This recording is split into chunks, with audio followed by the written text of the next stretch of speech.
యోబు గ్రంథం 22వ అధ్యాయం 28వ వచనం నుండి, మరియు నీవు దేనినైనా యోచన చేయగా అది నీకు స్థిరపరచబడును, నీ మార్గముల మీద వెలుగు ప్రకాశించును.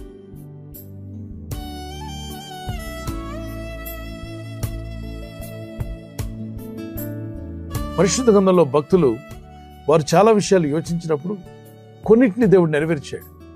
అందులో ఒక అతను ఎబేష్. ఎవరికైనా పేరు పెట్టినప్పుడు శ్రమ, బాధ, వేదన, కష్టం అని పెట్టరు, మంచి పేర్లు ఎంచుకుంటాం. కానీ ఇతని తల్లి నా జీవితమే వేదనలో మునిగిపోయింది, వేదన అని పేరు పెట్టమంది.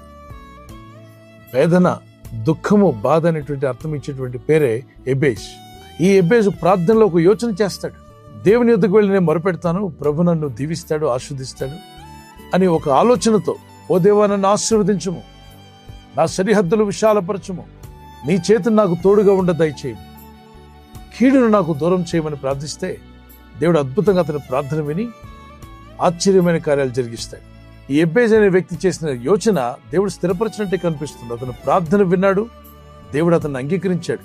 ఈరోజు దేవుని యందు విశ్వాసం ఉంచి ప్రార్థిస్తూ మంచి యోచనలు చేయొచ్చున మీరందరూ కూడా గుర్తుపెట్టుకోవాలి. నీతిమంతుడు, భయభక్తి కలిగిన వాడు, దేవుని యందు విశ్వాసం ఉంచిన వాడు ప్రార్థనాపూర్వకంగా ఒక యోచన చేసినప్పుడు దేవుడు దాన్ని స్థిరపరుస్తానంటున్నాడు. ప్రార్థనాపూర్వకంగా మీరు తీసుకునే ఆలోచన ప్రభు స్థిరపరచును గాక. అలాగే మీ మార్గముల యందు ఆయన వెలుగు ప్రకాశింపచేయాలని ప్రార్థన చేస్తున్నాను.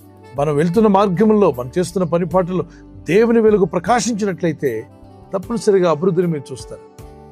ప్రార్థించండి, ప్రభా నేను అనేక యోచనలు కలిగి ఉన్నాను, నరుని హృదయంలో ఆలోచనలు అనేక వస్తుంటాయి, యెహోవా యొక్క తీర్మానమే స్థిరమన్నాడు. అనేక ఐడియాలు మనందరికీ వస్తూనే ఉంటాయి, కానీ దేవుడు అనుకున్నదే అది నెరవేరుతుంది. నీవు చేసే యోచన దేవుడు స్థిరపరచునుగాక, మీ మార్గంలో వెలుగు ప్రకాశించునుగాక. చిన్న ప్రార్థన చేసుకుందాం. ప్రభు నీ యందు భయభక్తి కలిగి మేము ఏదైతే యోచిస్తామో అది మాకు స్థిరపరిచే దేవుడు అని, మా మార్గంలో వెలుగు ప్రకాశింపచేస్తున్నావు తండ్రి. నీ ప్రజలు ప్రార్థిస్తుండగా గొప్ప కార్యములు జరుగులాగున మా మార్గంలో నీ వెలుగు ప్రకాశించునుగాక. వారి బ్రతుకుల్లోని చీకటంతా దూరమగునుగాక. వారిని పట్టి పీడిస్తున్న వ్యాధి, రోగ, బలహీనతలు, సమస్యల నుండి వారు బయటపడుదురుగాక. నీ కనికరం చొప్పున వారి దుఃఖమును సంతోషంగా మార్చి ఈ రాత్రి నెమ్మదితో పండుకొని సురక్షితంగా కాపాడబడినట్లుగా నీ అగ్ని కంచి వేసి మమ్మల్ని కాపాడండి.